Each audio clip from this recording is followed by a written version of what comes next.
भारत की सभ्यता, संस्कृति और संस्कारों की भूमि, जिसने देश को अनेक आध्यात्मिक गुरु, महान वैज्ञानिक, तत्वचिंतक दिए, ऐसी पावन धरा, बंगाल की ऐसी पावन धरा को कोटि कोटि नमन करते हुए मां फुल्लौरी देवी और माता तारा की कृपा भूमि को नमन करते हुए आप सभी बहनों और भाइयों का मैं आज की इस चुनावी सभा में हृदय से अभिनंदन करता हूं, स्वागत करता हूं। मंच पर उपस्थित भारतीय जनता पार्टी के महामंत्री श्री जगन्नाथ चट्टोपाध्याय जी, वीरभूमि लोकसभा क्षेत्र से भारतीय जनता पार्टी के प्रत्याशी श्री देवतनु भट्टाचार्य जी, विधायक दुबराजपुर से अनूप साहा जी, राज्योपाध्यक्ष श्री श्यामपद मंडल जी, पूर्व जिलाध्यक्ष निर्मल चंद्र मंडल जी, पूर्व जिलाध्यक्ष श्री रामकृष्ण रॉय जी, लोकसभा के इंचार्ज श्री सुजीत दास जी, कन्वीनर उत्तम कुमार रजक जी, हमारे जिले के सभी पदाधिकारीगण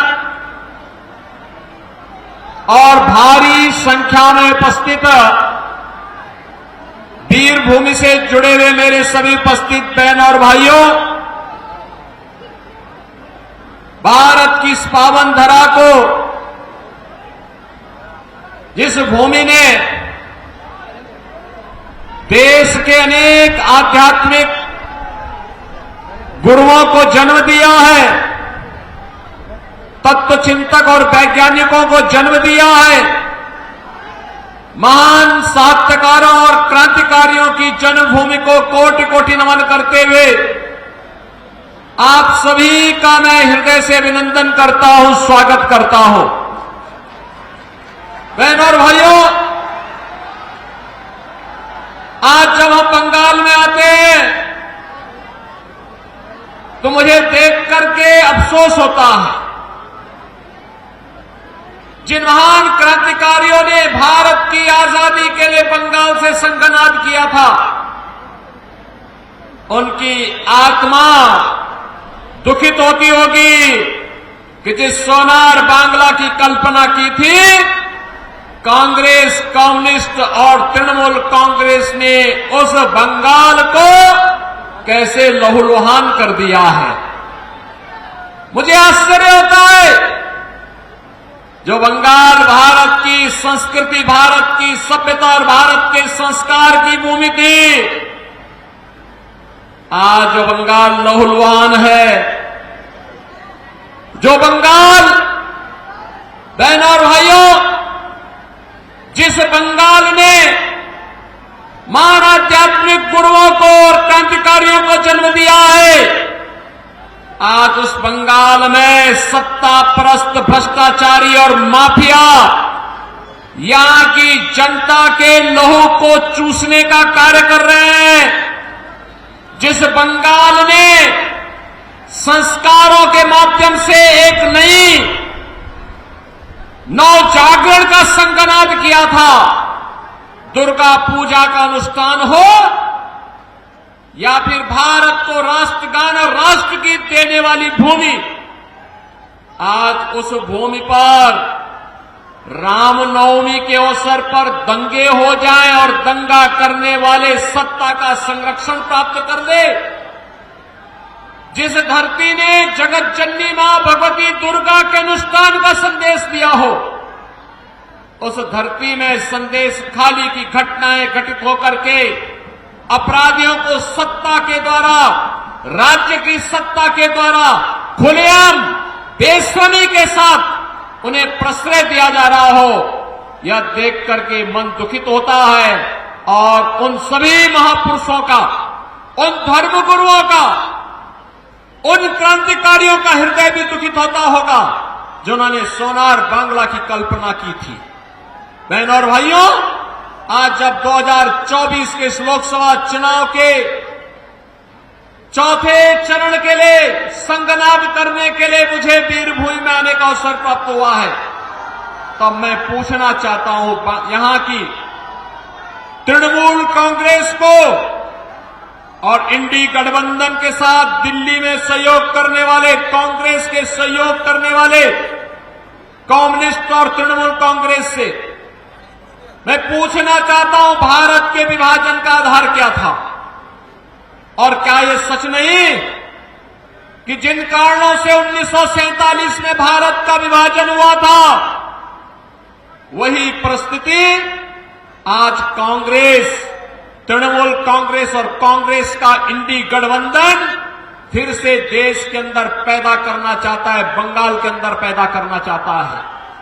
ये जनसांख्यिकी असंतुलन, डेमोग्राफी को चेंज करने का जो कुत्सित प्रयास हो रहा है, मुझे देखकर आश्चर्य होता है। वीरभूमि पार्लियामेंट्री कॉन्स्टिट्यूएंसी में 3 असेंबली कॉन्स्टिट्यूएंसी आती हैं जिसकी डेमोग्राफी पूरी तरह चेंज हो चुकी है, और मात्र 4 ऐसी हैं जो मात्र जहां पर हिंदू बाहुल्य है। बहनों और भाइयों, हम कहां ले जाना चाहते हैं इस बंगाल को? ऐसे ही अनेक असेंबली बंगाल के अंदर ऐसी खड़ी कर दी गई है जो भारत की डेमोग्राफी को चेंज करने के साथ साथ जहां घुसपैठियों को सरेआम शरण देकर के अराजकता पैदा करने की छूट दी जाती हो। और ये साजिश 2024 के कांग्रेस और इंडी गठबंधन के मैनिफेस्टो में भी देखने को मिलता है। बहनों और भाइयों, यहां पर केंद्र की भारतीय जनता पार्टी की सरकार के द्वारा जो भी सहायता भेजी जाती है, वह सहायता यहां की जनता जनार्दन को नहीं मिलता है। उस सहायता को तृणमूल कांग्रेस उस सहायता को अपने स्वयं के गुंडों में बांटने का काम कर देती है, उसको हड़प लेती है, उसको अपने में समेट लेती है, जनता जनार्दन को उसका लाभ नहीं देने देती है। और जो मैनिफेस्टो इनका आया है, उस मैनिफेस्टो में एक तरफ कांग्रेस, तृणमूल कांग्रेस और कम्युनिस्टों के द्वारा झूठा मैसेज दिया जा रहा है, गुमराह करने का प्रयास हो रहा है। लेकिन बहनों और भाइयों, कांग्रेस और तृणमूल कांग्रेस का ये गठबंधन आपको ठगने के लिए आया है, गुमराह कर रहा है। इनके द्वारा मुस्लिम आरक्षण की वकालत करना, धार्मिक आधार पर, मजहबी आधार पर एक बार फिर से भारत के विभाजन की आधारशिला को सुदृढ़ करने जैसा है। और हमें किसी भी स्थिति में भारत का फिर दूसरा विभाजन नहीं होने देना है। किसी भी स्थिति में भारत का दोबारा विभाजन नहीं होगा। इसके लिए हमें धार्मिक आधार पर आरक्षण को हर हाल में रोकना होगा। कांग्रेस का मैनिफेस्टो कहता है, कांग्रेस का मैनिफेस्टो कहता है कि पिछड़ी जाति के लोगों को मिलने वाले आरक्षण में एक हिस्सा मिलाकर के मुसलमानों को दे देंगे। क्या आप इसको स्वीकार करेंगे? क्या बंगाल इसको स्वीकार करेगा? क्या अपने अधिकार को आप क्या किसी दूसरे को हिस्सा लेने देंगे क्या?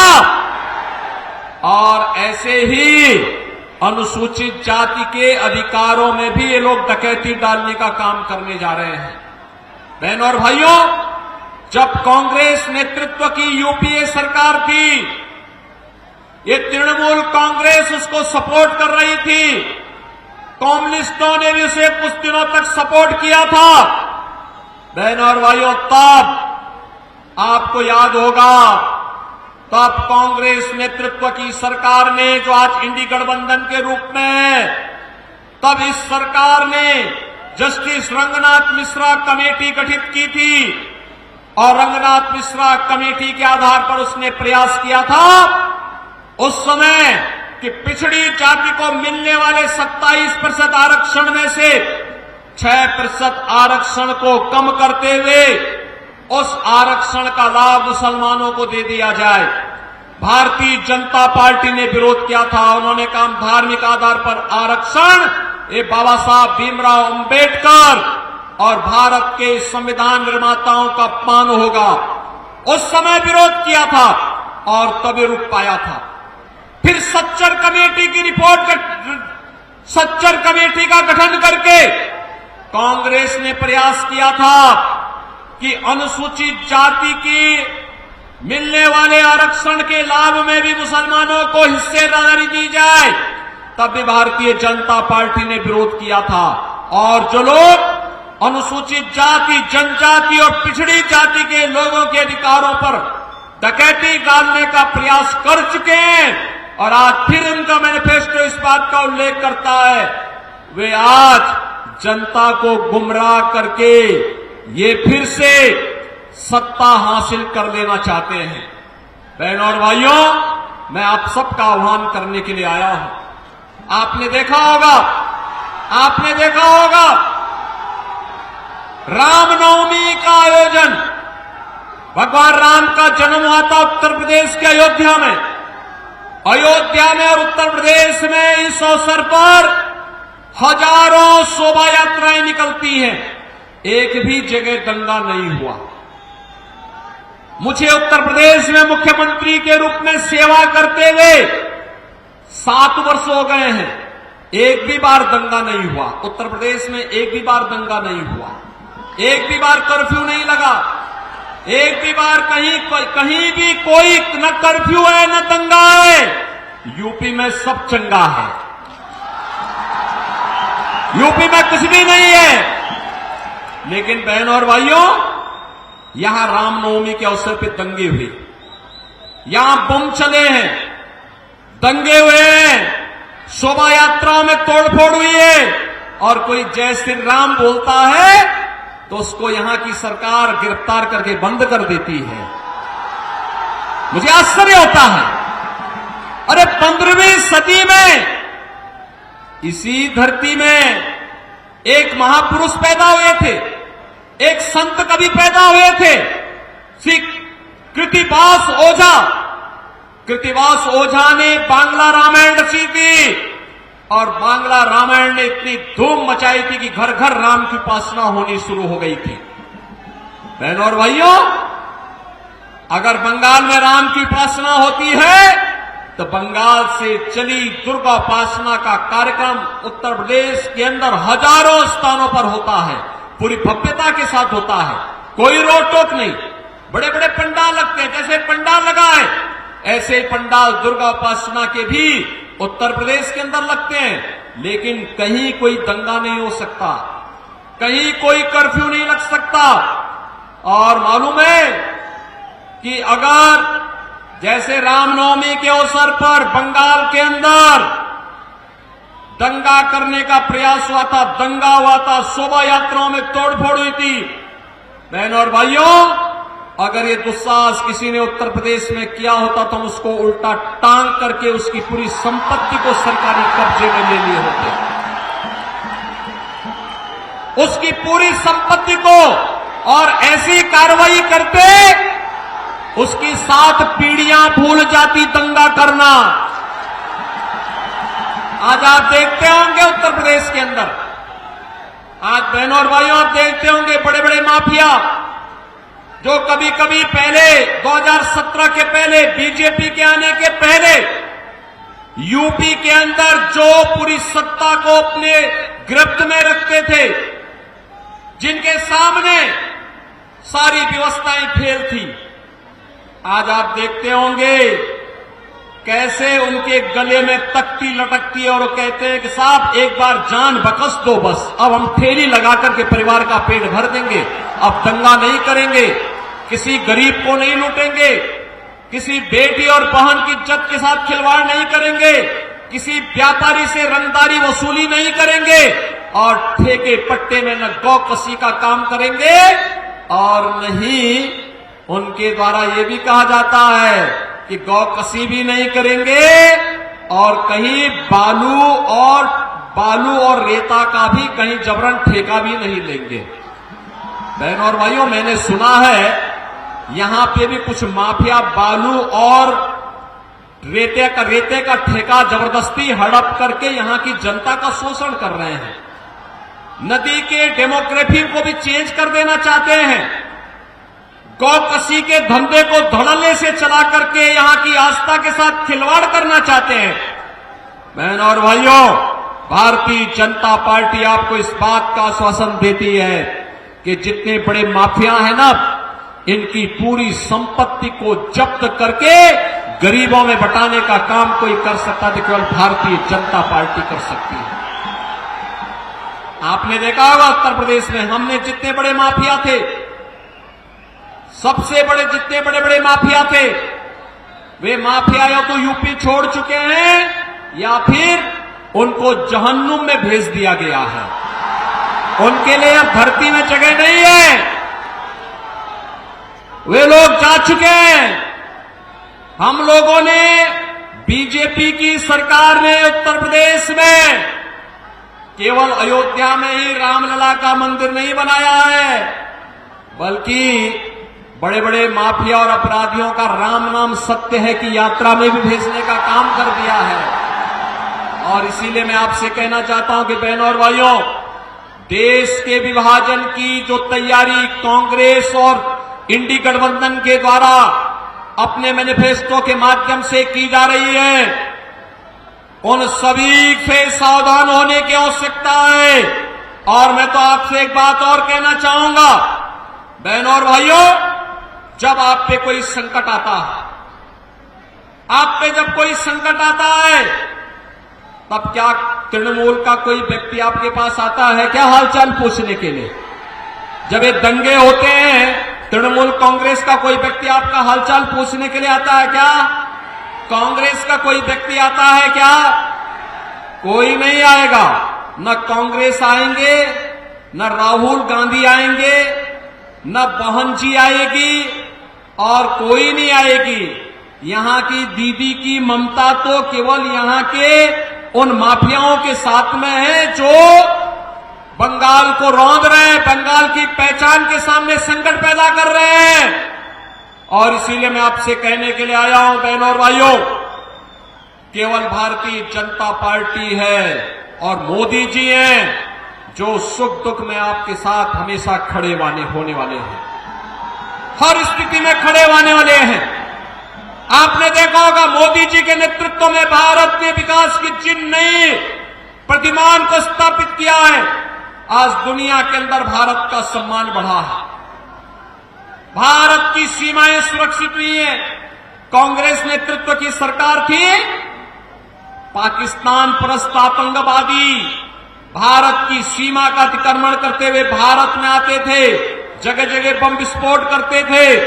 आज मोदी जी के नेतृत्व की सरकार में आप देखते होंगे, अब तो आतंकवादी घटनाएं नहीं घटित होती, आतंकवाद और नक्सलवाद को तो नियंत्रित किया जा चुका है। लेकिन अगर कहीं पटाखा भी जोर से फूटता है तो सबसे पहले पाकिस्तान सफाई देता कि मेरा हाथ नहीं है, क्योंकि पाकिस्तान को मालूम है कि अगर कोई घटना गलती से भी हो जाए तो उसको लेने के देने पड़ जाएंगे, क्योंकि ये नया भारत है और मोदी जी के नेतृत्व में नया भारत किसी को छेड़ता नहीं है। लेकिन अगर कोई छेड़ता है तो फिर उसको छोड़ता भी नहीं है। और इसीलिए मैं आपसे कहने के लिए आया हूं, यहां पर इंफ्रास्ट्रक्चर का कार्य मोदी जी के नेतृत्व में IIT, IIM, AIIMS, highway, railway, metro, triple IT, NIT, world class university, हर घर नल की योजना, ये सभी मोदी जी के नेतृत्व में आज तेजी के साथ देश के अंदर इसको लागू किया जा रहा है। और बंगाल में तो तृणमूल कांग्रेस की सरकार मोदी जी की योजनाओं को जबरन रोकने का कार्य करती है अन्यथा पूरे देश के अंदर 80 करोड़ लोगों को फ्री में राशन देने का काम पिछले 4 वर्ष से मोदी जी की सरकार कर रही है। बहनों और भाइयों, 60 करोड़ लोगों को 5 लाख रुपए की आयुष्मान भारत में स्वास्थ्य बीमा का कवर मिल रहा है।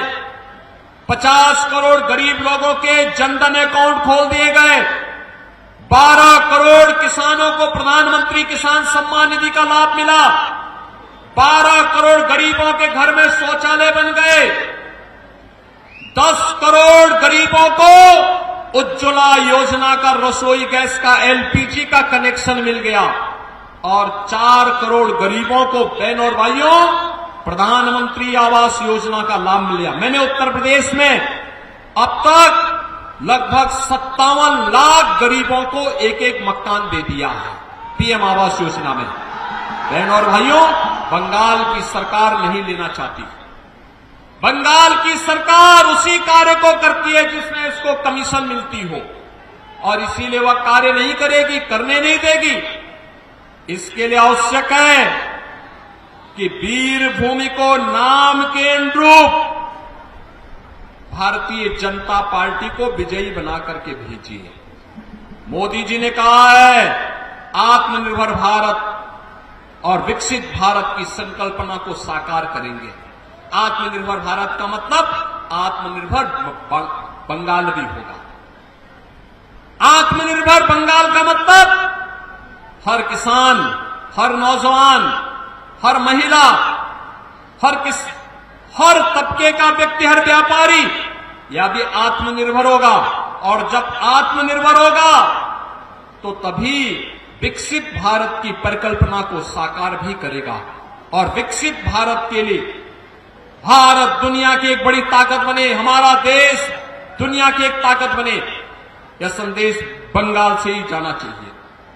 क्योंकि बंगाल ने तो हमें राष्ट्रगान और राष्ट्रगीत दिया और बंगाल ने तो भारतीय जनसंघ के पहले अध्यक्ष डॉक्टर श्यामा प्रसाद मुखर्जी भी तो बंगाल ने ही भारत को दिए हैं।